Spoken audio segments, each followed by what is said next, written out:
liwasan Luna. Tawasan. Luna. Gusto mo umatarihan ng liwago? Oy, big name ko sa atin. Already. Wait.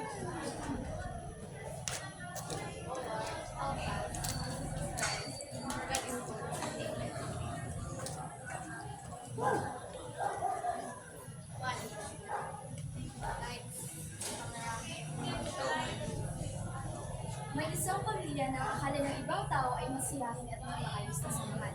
Sina Igor ang tatay, si Marites ang nanay, si Rina ang tita, si Santino ang kuya, at si Luna ang bunsong anak. Pero akala lang iyon ng ibang tao.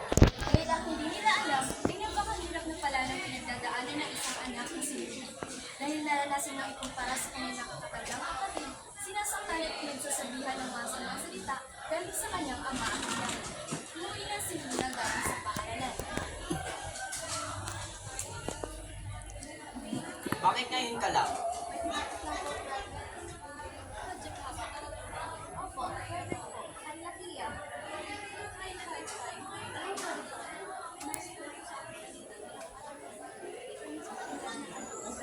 Kasama ko na lang. Ano ba yung pag-aaral sa Tita? Classmates? Magsabi ka nga sa amin ng totoo. Hindi nga po. Classmate ko nga lang po yun. Pwede ba? Huwag ka rin magsinungaling.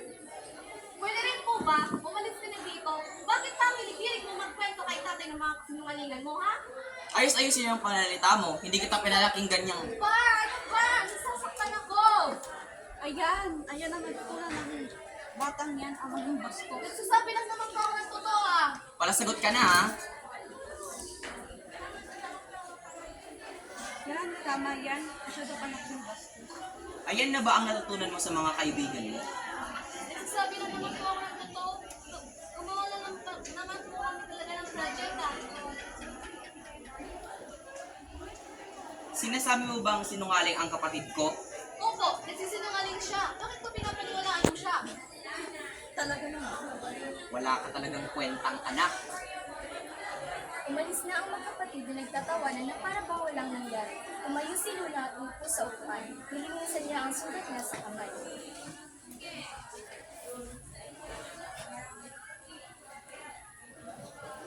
Oh, anak, anong nangyari? Bakit ka umiyak?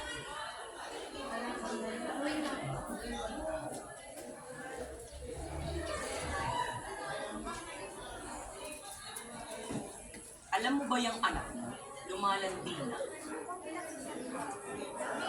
Nakita raw ng kaibigan ng kapatid ko na may kasama yan sa karinderyang lalaki.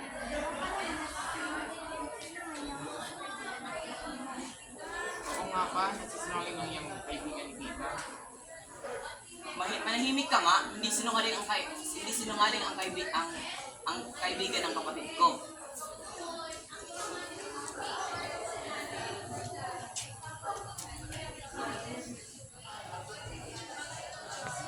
Pumunta ang Luna kay Luna.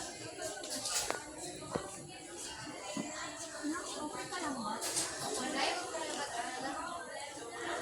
Sinabi ng papa mo. gumawa sila kami ng project.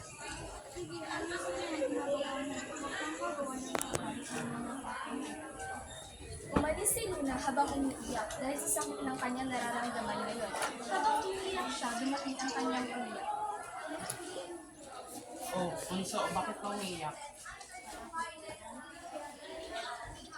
Na paano ka nga? Wala nga po kuya. Eh, ba't ka umiiyak? Palagi na lang ganit sa akin. Ano yung sa mukha mo? Yan ba ginawa niya sa'yo?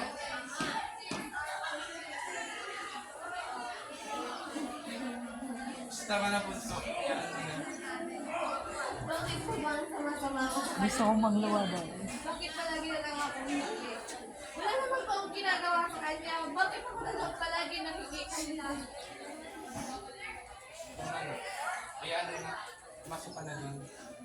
Umiyak lang si Luna at nakatulog na sa bisig ng kanyang kuya.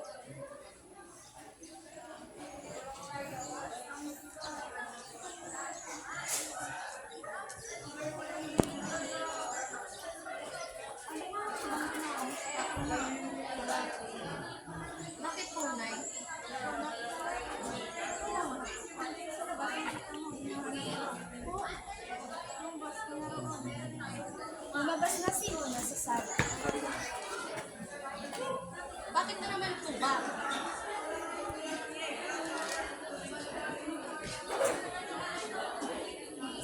Gising mo pa lang, mahal din siya.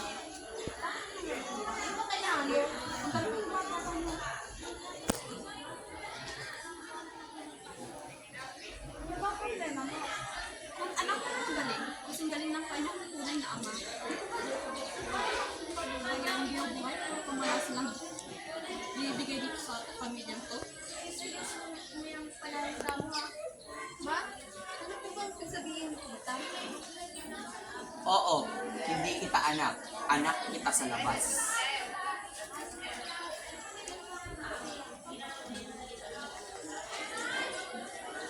At umalis na si Luna sa bahay kasama ang kanyang ina at kapatid.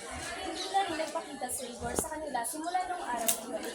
Dahil sa desisyon ng kanyang nanay, sila ay namuhay ng masaya at mapayaman.